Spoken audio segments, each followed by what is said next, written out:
Bonjour et bienvenue à cette présentation de Creo Simulation Live, donc un tout nouveau produit au catalogue de PTC qui est le fruit d'une étroite collaboration avec la société Ansys. Donc, je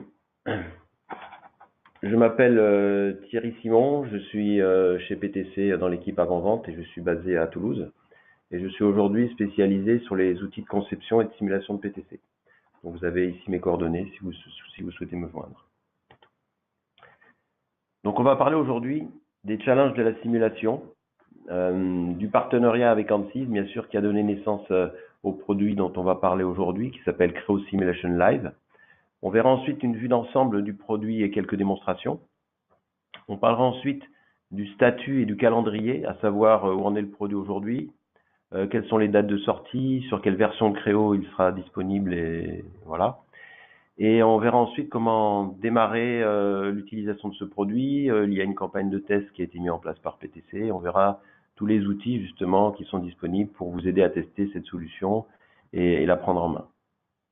On parlera ensuite de carte graphique, qui est une composante essentielle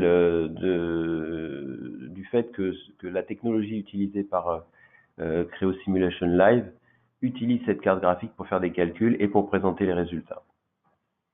Et on terminera bien sûr par une petite conclusion. Bien, quels sont d'abord les challenges de la simulation? Donc, pour avoir rencontré beaucoup d'entreprises utilisant des solutions de conception et de simulation, alors que ce soit des solutions PTC ou non, au cours des dernières années, nous savons que la plupart des entreprises cherchent à optimiser leur processus de conception pour devenir plus performantes, en intégrant notamment la simulation dans leur développement, de manière, je dirais, et en quelque sorte que la conception soit en permanence pilotée par la simulation. Donc c'est vraiment l'objectif de beaucoup d'entreprises.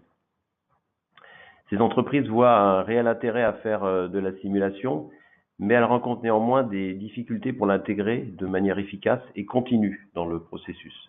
Donc ces entreprises souhaitent mieux comprendre la performance de leurs produits avant d'investir dans des prototypes coûteux ou de passer à la production.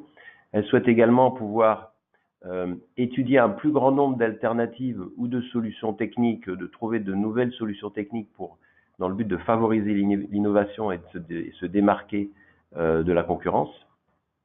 Ensuite, dans un environnement compétitif, les entreprises ont besoin bien sûr d'optimiser leur processus de conception pour réduire les cycles de développement et réduire le temps de mise sur le marché, donc le time to market. Elles veulent également réduire les cycles de conception et réduire le nombre de prototypes nécessaires à la validation des produits pour des raisons de coût essentiellement et de délai. Et finalement, tout simplement avoir l'assurance d'avoir suffisamment validé la conception tout au long du processus pour être certain d'avoir au final amélioré la qualité du produit et réduire les risques de retour potentiels. Donc voici à quoi ressemble un processus traditionnel de développement produit. Donc j'en conviens, il est un peu simplifié, mais il représente assez clairement ce qui se passe dans la réalité. Je dirais pendant de nombreuses années, l'industrie a essayé d'utiliser systématiquement la simulation dans le cadre de ce processus, pour toutes les raisons que j'ai évoquées précédemment. Mais malheureusement, il n'en demeure pas moins que lorsque la simulation est utilisée au cours du processus de développement, eh bien, elle est justement exactement comme vous le voyez ici, c'est-à-dire principalement dans une démarche de validation alors que la conception est pratiquement terminée. Donc, c'est pas exactement la vision de la conception pilotée par la simulation que j'ai évoquée précédemment et que l'industrie essaie de mettre en place depuis des années. Donc, pourquoi est-ce comme ça? Quels sont les obstacles à l'utilisation systématique de la conception de la simulation de manière, je dirais, quotidienne et en continu tout au long du processus? Eh bien, il y a plusieurs raisons. Je dirais la première, c'est souvent parce que les ingénieurs ont l'impression qu'ils n'ont pas l'expertise pour faire de la simulation. Ils ont l'impression qu'ils doivent consulter systématiquement un expert auquel parfois ils n'ont même pas accès. Donc, l'expert, d'ailleurs, le premier travail qu'il va faire, c'est, bien, il va prendre la pièce, il va souvent faire une copie, il va simplifier cette pièce pour obtenir un modèle qui puisse permettre d'avoir un calcul qui puisse se faire dans un délai raisonnable et en produisant une solution acceptable. Donc, avec un travail notamment de simplification, un travail sur sur la nature du maillage.